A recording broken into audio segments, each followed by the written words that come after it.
Ever notice how some people seem almost allergic to asking for help? Or how they can joke about absolutely anything, no matter how dark? There's a good chance you're observing a Gen Xer in their natural habitat. Generation X, born roughly between 1965 and 1980, represents about 65 million adults who somehow became the middle child of American generations.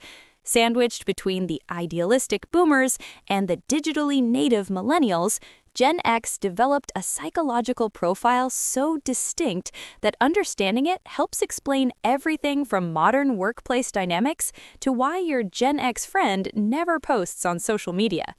Today, we're diving deep into what makes Gen X tick: their fierce independence, their relationship with authority, their dark humor, and why they're simultaneously the most self-reliant and most overlooked generation alive. To understand Gen X psychology, we need to travel back to their childhood, a time radically different from today. The latchkey generation. Gen X was the first generation raised en masse by television, not because their parents wanted it that way, but because both parents were increasingly working.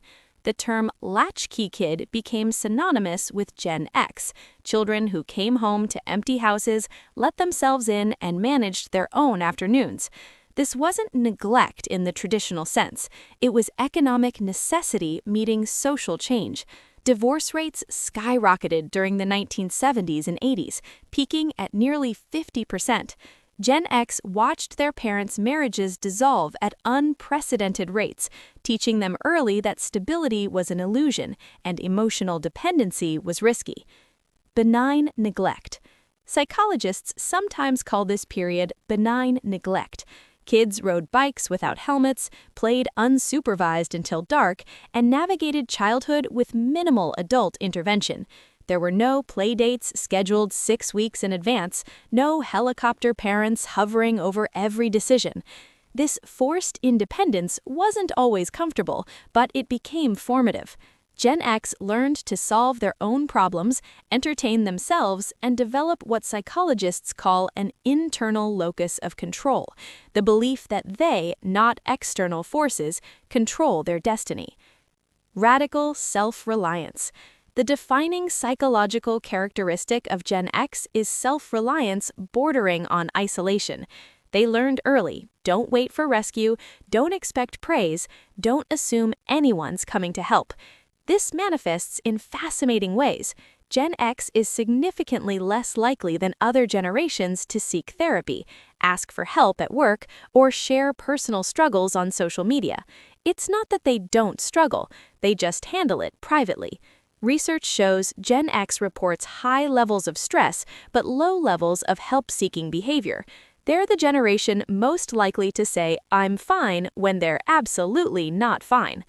Skepticism and cynicism. If boomers were raised to trust institutions, Gen X was raised to question everything. They watched Watergate unfold, saw the Challenger explosion live on TV, witnessed the AIDS crisis mishandled by government, and experienced economic recession after recession. This bred a deep institutional skepticism. Gen X doesn't trust corporations, government, or authority figures by default. They trust what they can verify themselves. It's why they're excellent critical thinkers, but sometimes exhausting pessimists. Emotional restraint.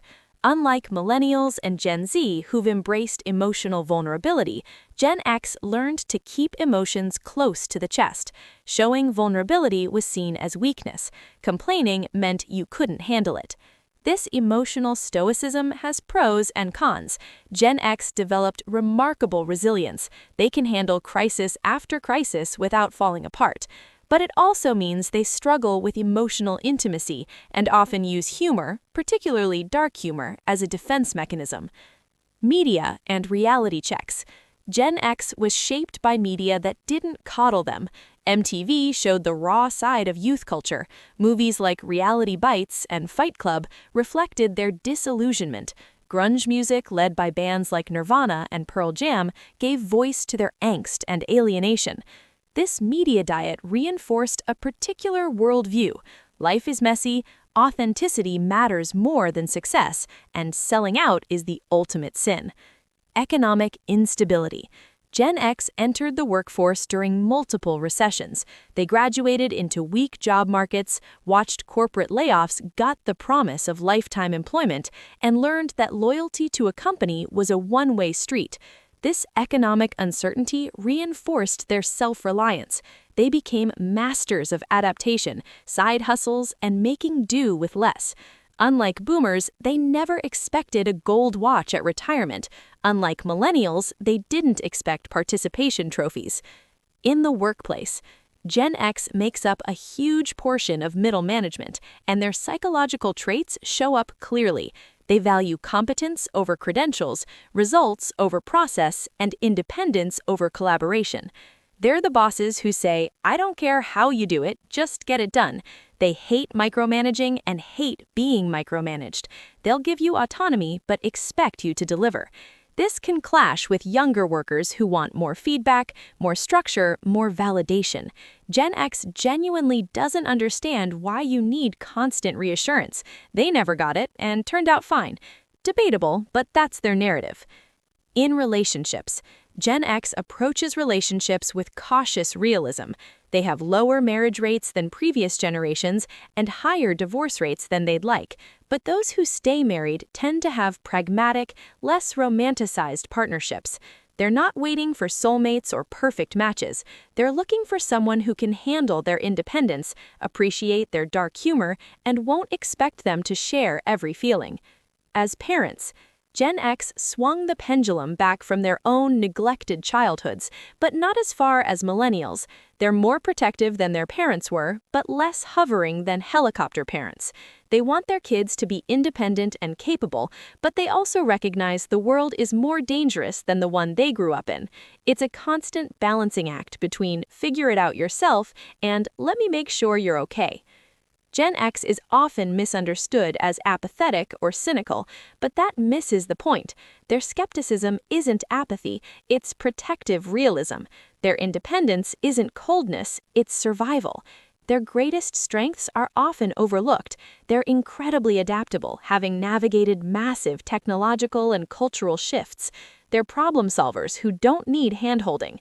They're resilient in ways that younger generations, raised with more support, may not fully appreciate. They also bridge generations effectively. They remember life before the internet but mastered digital technology.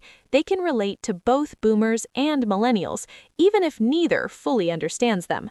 Gen X may be the forgotten generation, but their psychological fingerprints are all over modern culture. Their skepticism keeps institutions honest, their independence models self-sufficiency, and their dark humor reminds us that sometimes you just have to laugh at the absurdity. Understanding Gen X psychology isn't just about understanding one generation. It's about understanding resilience, adaptability, and what happens when a generation is forced to raise itself. So the next time you encounter someone who deflects compliments with sarcasm, solves every problem themselves, and seems utterly unfazed by chaos, you're probably meeting a Gen Xer, and now you know why they are the way they are. Thanks for watching.